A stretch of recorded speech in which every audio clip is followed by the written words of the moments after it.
In a high-stakes negotiation, the person who speaks the most is usually the one losing. While most people think law is about arguing in courtrooms, the real wars are won in hushed offices, behind closed doors, using weapons you can't see. It's not about the law. It's about the leverage. It's about the invisible threads of psychological manipulation that make a CEO sweat and a billionaire blink first. Today, we are dissecting the inner mechanics of the legal elite. We are stripping away the suits to reveal the cold, calculated psychological machinery that turns a lawyer into a master of human puppets.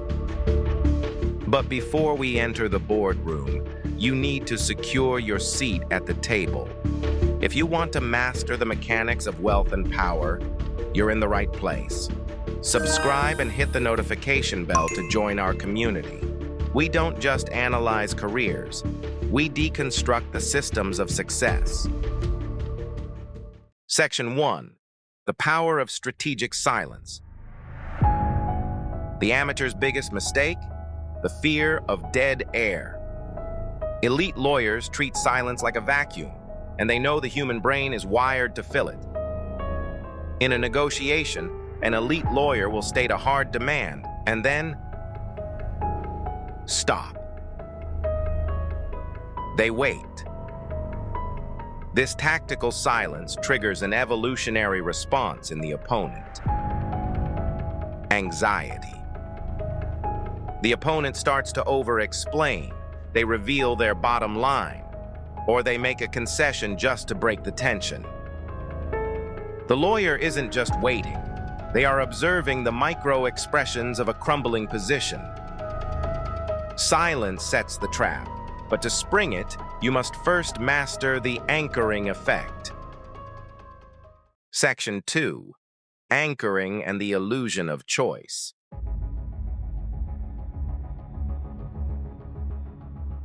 Why does an elite lawyer start with a demand that seems absurdly high? It's called anchoring. The first number thrown onto the table becomes the mental hook for the entire negotiation. Everything that follows is a concession relative to that fake starting point. By the time the opponent has bargained them down to the real target, they feel like they've won, when in reality, they've walked exactly into the lawyer's pre-calculated trap. It's the art of making the victim feel like the victor. But what happens when logic fails? You weaponize the most dangerous human element, emotion. Section 3.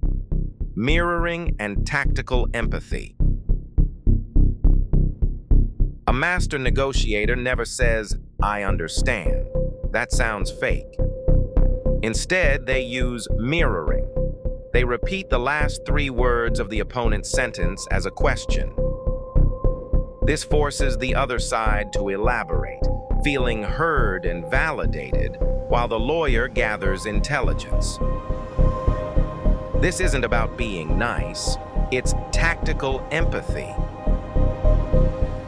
By reflecting the opponent's emotions back at them, the lawyer lowers the other person's defensive barriers, making them susceptible to suggestions they would have rejected minutes ago. The stage is set, the emotions are high, and now it's time for the final blow.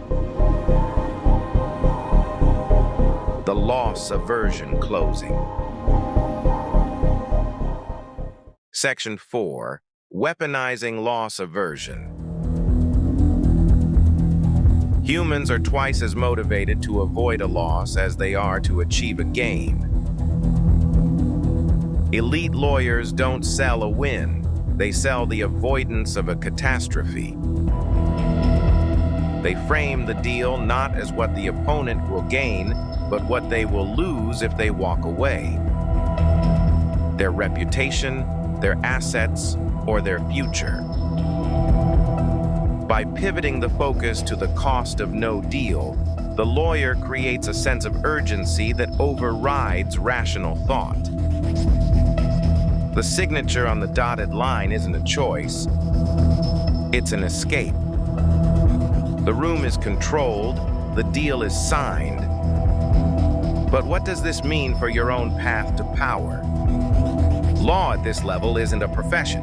It's a high-stakes psychological game where the currency is human behavior. The elite don't just know the law, they know you.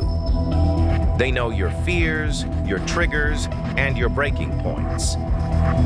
Understanding these dark psychological tactics is the first step to ensuring you're never the one being played.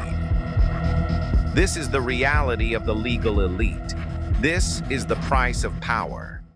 Would you sacrifice your empathy to become a master negotiator, or do these tactics cross a line? Let me know in the comments. I want to see your perspective. And if you found value in this breakdown, share it with someone who needs to hear it. I'll see you in the next analysis.